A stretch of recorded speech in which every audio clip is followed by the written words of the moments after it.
Hello കൂട്ടുകാരെ, നമുക്കിന്ന് മത്തങ്ങ ചാറ് വയ്ക്കാം.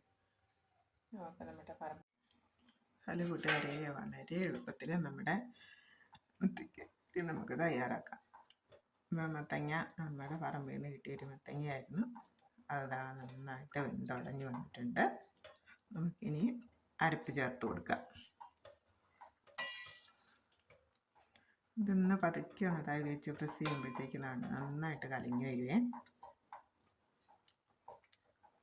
മത്തങ്ങയൊക്കെ ദഹനത്തിനും ഒക്കെ നല്ലതാണ്. പിള്ളേർക്കും വലിയവർക്കും ഒക്കെ നല്ലതാണ്. അതിൽ ഒരുപാട് ദഹനത്തിനെ സഹായിക്കുന്ന നമ്മുടെ വയറിലുണ്ടാകുന്ന ഭക്ഷണം കൊണ്ടുണ്ടാകുന്ന പ്രോബ്ലംസൊക്കെ ഇല്ല. മത്തങ്ങയൊക്കെ ദഹനത്തിനും ഒക്കെ നല്ലതാണ്. പിള്ളേർക്കും വലിയവർക്കും ഒക്കെ നല്ലതാണ്. അതിൽ ഒരുപാട് ദഹനത്തിനെ സഹായിക്കുന്ന നമ്മുടെ അരപ്പങ്ങ് ഇട്ട് കൊടുക്കാം. തേങ്ങയും മുളകും സ്വല്പം ചെറിയ ജീരകം, ചെറിയ ചുളം, 2 അല്ലി വെളുത്തുള്ളി ഇട്ടിട്ടുണ്ട് അരപ്പിലേക്ക്. മഞ്ഞൾപ്പൊടി, കാന്താരി ആണെങ്കിൽ അതായിരുന്നു നല്ലത്. കാന്താരി ഇല്ല, ഞാൻ മുളക് പൊടിയാണ് ചേർത്ത് കൊടുത്തിട്ടുള്ളത്. ഇതൊന്ന് തിളച്ച് അരപ്പൊന്ന് തിളച്ച് കഴിയുമ്പോഴത്തേക്ക് നമുക്ക് കടുക് തളിച്ചിട്ടാൽ മതി.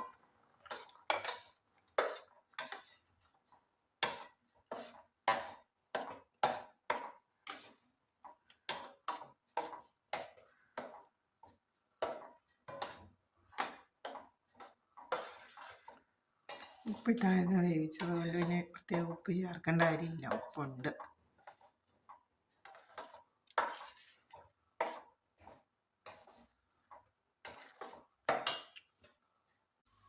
മുളക് മൂത്ത് വന്നിട്ടുണ്ട്.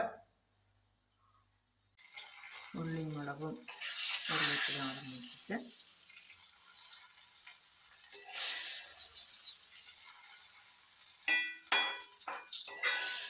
അങ്ങനെ നമ്മുടെ കറി റെഡിയായി.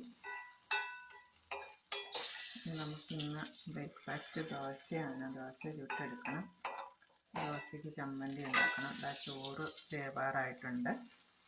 റൈസ് കുക്കറിലേക്ക് ഇറക്കി വെച്ചു. ഇനിയിപ്പം ക്യാരറ്റ് തോരൻ വയ്ക്കണം. അതൊക്കെയാണ് നമ്മുടെ ഇന്നത്തെ